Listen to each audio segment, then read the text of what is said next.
Magandang araw mga kaibigan. Bigyan natin ngayon ng reaction opinion itong article ng 1PH o One Network, One News PH.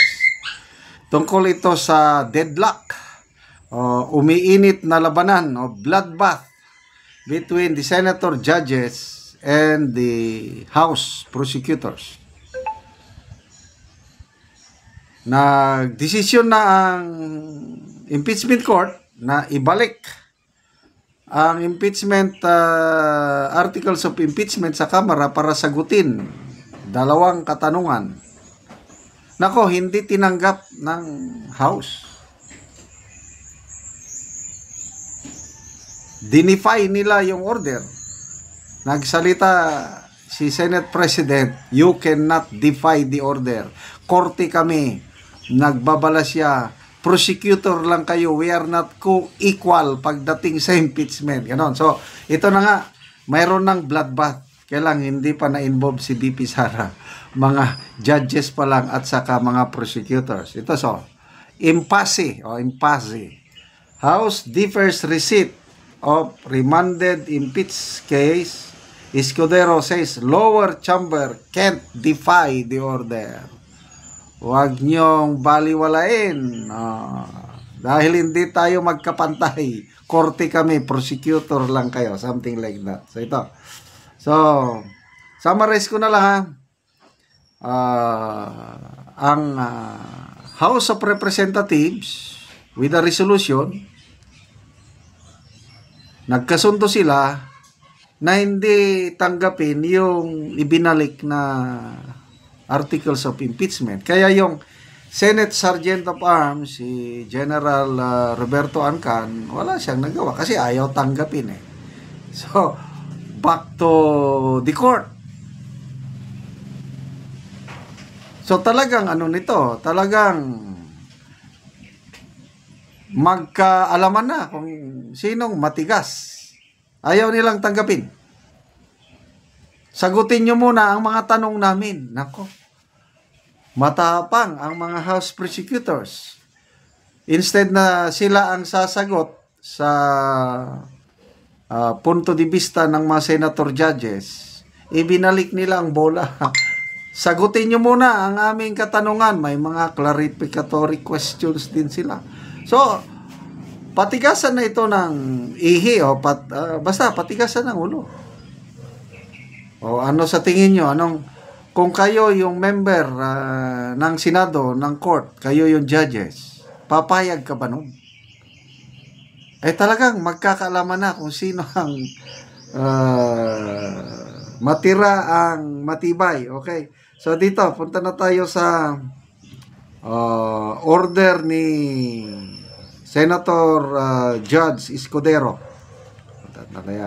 Yan House defiance hit. Tinira yung pagmamatigas ng House. Sabi ni at a press conference on Wednesday, Senate President Francis Chis Escudero defended the Senate's handling of the impeachment proceedings, insisting that the House has no standing to reject the impeachment court's directive to resubmit its articles of impeachment under stricter constitutional compliance. Sabi ni Escudero, the House is in no position to defy an order from the impeachment court. This is not like the bicameral conference where we need to agree. This is an order from the impeachment court directed at the prosecutor, who is just one party in the case. He said the court had to issue the directive because the House prosecutors filed the complaint just 2 hours before the 19th Congress adjourned, leaving barely any time to conduct a trial. The complaints transferred to the 20th Congress, he added, requires formal recommitment by both chambers. The 19th Congress cannot bind the 20th, Escudero said. That's why the Senate and the House need to reaffirm whatever is decided now.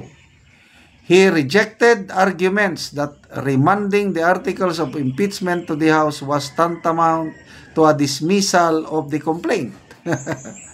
He said the move was meant to ensure constitutional compliance, especially with questions raised over the one-year ban and the completeness of documents submitted by the House.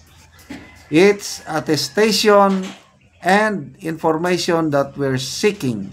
No decision was made, only requests for more certification and information, which the court can do motu proprio on its own. And as the Senate and House cross swords over impeachment procedure, lawyers backing the Vice President have asked the Supreme Court to issue a temporary restraining order on her impeachment trial to prevent irreparable injury to her.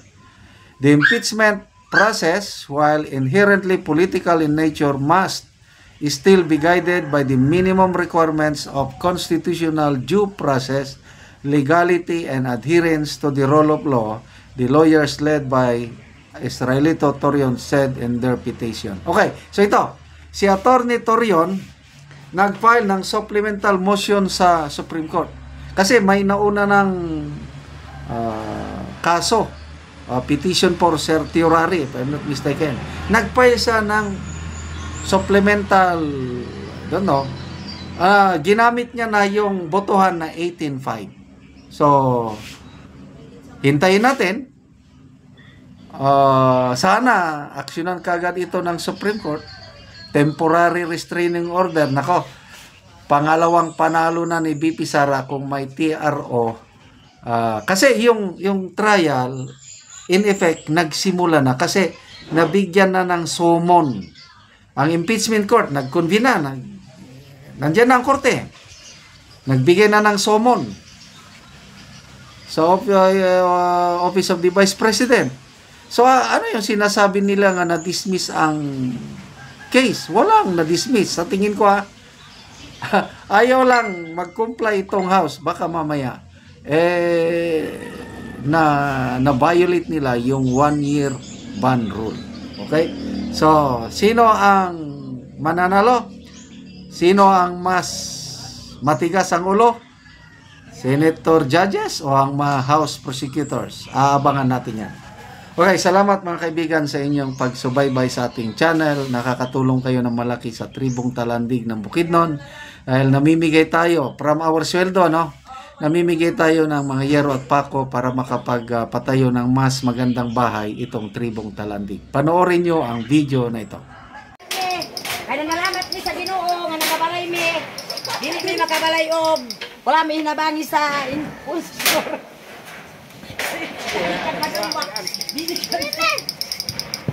Ala inangin ka. Tutulong kimong sila. Kita magalang. Kaya namin salamat sa iwa sa balay dayin na bigtulaan ang dayo. Wait. Ito ang basin na. Relax pa kan sa udan. Alaw na kayo.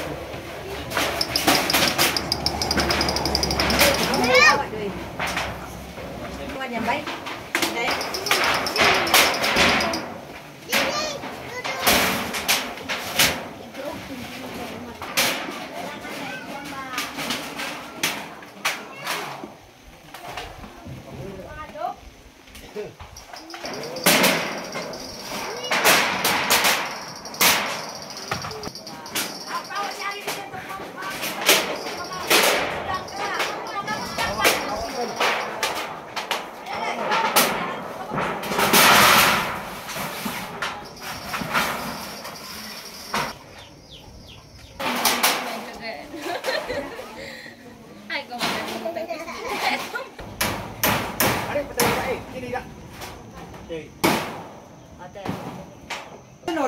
Karon managit ang balay ni Ante. Oh, bago niyang balay.